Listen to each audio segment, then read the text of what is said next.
আলু থাকে তাহলে চটজলদি তৈরি করে ফেলুন বাচ্চাদের এই টিফিনটা। দেখতে এত সুন্দর আর প্রচুর মুচমুচে। একদিন বানিয়ে দিলে প্রত্যেক দিন বলবে সেই টিফিনটা বানিয়ে দেওয়ার জন্য। তো আসসালামু আলাইকুম বন্ধুরা, কেমন আছেন? গুজরাট থেকে সকল বন্ধুকে জানাই এমএন কিচেনে অনেক অনেক স্বাগত। আবারও চলে এলাম আরেকটা রেসিপি নিয়ে। প্রথমেই দেখুন আমি এখানে একটা আলু নিয়ে নিয়েছি।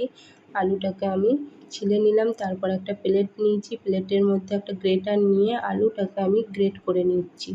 তো আলুটাকে গ্রেট করে নিলাম। এরপর আমি এখানে একটা প্লাস্টিকের বোল নিয়েছি, তাতে পানি নিয়ে নিয়েছিলাম, নিয়ে আলুটাকে দিয়ে দিলাম এবং এই আলুটাকে আমি 2-3 বার করে ধুয়ে নিয়েছি ভালো করে। তারপর একটা কাঁচের বোল নিয়েছি, তার মধ্যে আলুটা নিয়ে নিলাম ছেঁকে। তারপর তার মধ্যে পরিমাণ মতো লবণ দিয়ে দিলাম, হলুদের গুঁড়ো, লঙ্কার গুঁড়ো, ধনে জিরে গুঁড়ো, একটু চাট মশলার গুঁড়ো দিয়ে সমস্ত কিছু একসাথে ভালো করে মিশিয়ে নেব। আপনারা যদি চান এর মধ্যে আদা কুচিও দিতে পারেন। তারপরে দেখুন এর মধ্যে আমি 1 বাটি ময়দা দিয়ে দিলাম। তো 1 বাটি ময়দা দিয়ে আলুটার সাথে ময়দাটাকে ভালো করে আমি মিশিয়ে নেব। তো মিশিয়ে একটা ডো তৈরি করে নেব। তো এদিকে দেখুন সমস্তটাই আমি ভালো করে মিশিয়ে নিয়েছি, নিয়ে একটা ডো তৈরি করে নিয়েছি। এরপর একটা বেলুন চাকি নিয়ে নিয়েছি, তার মধ্যে ডোটাকে নিয়ে একবার ভালো করে মথে নিলাম, দিয়ে দুটো ভাগে ভাগ করে নিলাম। ভাগ করে লেচি কেটে নিলাম। এবার আবারও বেলুন চাকি নিয়ে আটা নিয়ে নিলাম, দিয়ে তার মধ্যে একটা লেচিকে নিয়ে আমি গোল রুটির মতো করে বেলে নিচ্ছি। তো এদিকে দেখুন আমি গোল রুটির মতো করে বেলে নিচ্ছি, খুব একটা পাতলা করব না, একটু মোটা রকমই থাকবে। তারপরে বেলা হয়ে গেছে, এদিকে একটা ছুরি নিয়েছি, ছুরি নিয়ে আমি এদিকে 4টে সাইডই কেটে নেব।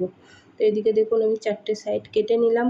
এরপর মাঝখান বরাবর দুটো ভাগে ভাগ করে নেব। তো এই দেখুন দুটো ভাগে ভাগ করে নিয়েছি। তারপর আবারও মাঝখানটা একটা ভাগে ভাগ করে নিলাম, দিয়ে 4 কোণা রকমের একটা ডিজাইন করে নিলাম। তো সব কটা হয়ে গেছে, তুলে রেখে দিলাম।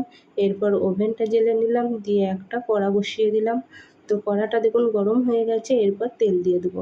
তো তেলটা দিয়ে দিলাম, তেলটা গরম হয়ে গেছে। এরপর আমি একে একে যে আলুর 4 চৌকো করে নাস্তাটা করে রেখেছিলাম সেটাকে দিয়ে দেবো, দিয়ে এপিঠ ওপিঠ আমি লাল লাল করে ভেজে নেব। তো এই দেখুন এপিঠ ওপিঠ আমি ভালো করে লাল লাল করে ভেজে নিয়েছি। ভাজা হয়ে গেছে, তুলে নিলাম। এরপর বাকি যেগুলো ছিল সেইগুলোকেও দিয়ে দিলাম।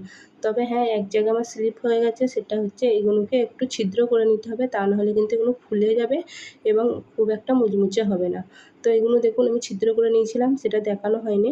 তো এগুলো লাল লাল করে ভেজে নিলাম, ভাজা হয়ে গেছে, তুলে নিলাম। এইদিকে দেখুন কত সুন্দর হয়েছে এবং কতটা মুচমুচে হয়েছে, আমি আপনাদেরকে একটা ভেঙে দেখাচ্ছি। তো এই দেখুন কতটা মুচমুচে হয়েছে, তো দেখতেও কত সুন্দর লাগছে। তো এটা ছিল আমার আজকে বাবুর টিফিন, সেটাই আপনাদের সাথে শেয়ার করলাম। তো টিফিনটা আমি রেডি করে নিলাম সস দিয়ে। তো রেসিপিটা কেমন হয়েছে অবশ্যই বলবেন। ভালো লাগলে লাইক, কমেন্ট, শেয়ার করবেন। ভালো থাকবেন, দোয়া করবেন। আল্লাহ হাফেজ।